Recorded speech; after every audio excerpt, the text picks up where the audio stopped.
Autonomous Systems seminar, and this is something which is something that India needs. We definitely need to depend upon our indigenous supply chains, and the technologies that are required for the armed forces need to be indigenous. And I'm glad that this summit is happening at a very, very right time.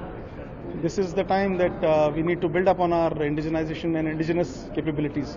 So I'm very glad to be here, and I'm sure that we will come up with some actionable outcomes. And I wish this summit all success. So what is the role of MSME in this particular arena? MSMEs have a very, very large role, and as you can see, this time when we've had the IFR 26 and Milan, we've showcased most of our indigenous ships, and all these ships and systems that we have showcased, they are powered by our MSMEs only. So the MSMEs is something that the forces support very, very deeply, and they have a huge role to play for us. Thank you. ఈరోజు విశాఖపట్నంలో Indian chamber of commerce వాళ్ళు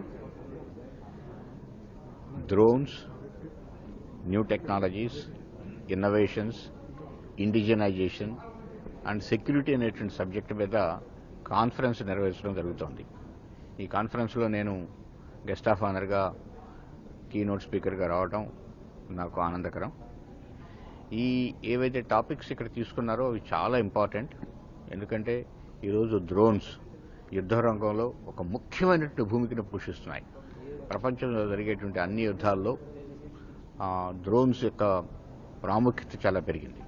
drones, anti drones or technologies, ఇవి ముఖ్యంగా ఈరోజు భారతదేశంలో ఈ technologies మీద అందరూ స్టార్టప్సే పనిచేస్తున్నారు.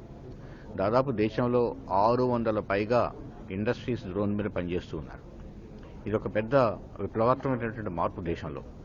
అలానే రక్షణ రంగంలో ఈరోజు ప్రైవేట్ ఇండస్ట్రీ చాలా ఎక్కువగా ప్రవేశించింది. ప్రైవేట్ ఇండస్ట్రీని తీసుకుని వచ్చేందుకు భారత ప్రభుత్వం చాలా కృషి చేసింది. ఈరోజు దాదాపు 20,000 పైగా ఇండస్ట్రీస్, ఎంఎస్ఎంఈస్ ఈరోజు రక్షణ రంగంలో పనిచేస్తున్నాయి. అందుకనే ఈరోజు మనం భారతదేశంలో ఉన్నటువంటి బడ్జెట్ విషయంలో, రక్షణ రంగం బడ్జెట్ విషయంలో చూస్తే ఈ సంవత్సరం బడ్జెట్లో 2,19,000 క్యాపిటల్ బడ్జెట్ కోసం పెట్టడం జరిగింది.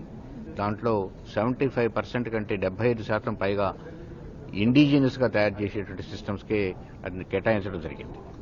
సో ఇవన్నీ కూడా భారతదేశంలో ఇండస్ట్రీస్ పెరిగేందుకు చాలా దోహదపడుతున్నాయి.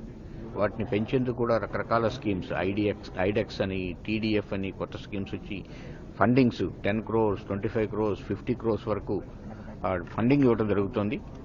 రాబోయే రోజుల్లో భారతదేశం పూర్తి స్వావలంబన దిశగా అడుగులు వేసి స్వావలంబన సాధించడమే కాకుండా ప్రపంచానికి మనం ఇవన్నీ కూడా ఎగుమతులు చేసేటువంటి స్థాయికి వస్తాం. పోయిన సంవత్సరం 24-25 సంవత్సరం కనుక చూసినప్పుడు దాదాపు 24,000 కోట్ల పైగా మనం ఎగుమతులు చేశాం. ఈ సంవత్సరం అది బాగా పెరుగుతుంది. రాబోయే రోజుల్లో మనం 50,000 కోట్లు చేరాలని చెప్పేటువంటిది మన రక్షణ మంత్రి ఇచ్చినటువంటి ఒక గోల్, లక్ష్యం. రాబోయే రోజుల్లో ఖచ్చితంగా భారతదేశంలో జరిగేటువంటి ఇన్నోవేషన్స్, ఇండస్ట్రీ, స్టార్టప్ ఏవైతే వచ్చాయో ఇవన్నీ దేశాన్ని మరింత ముందుకు తీసుకుపోయి ప్రపంచానికిలో మనం ఒక లీడర్గా తయారవుతాం.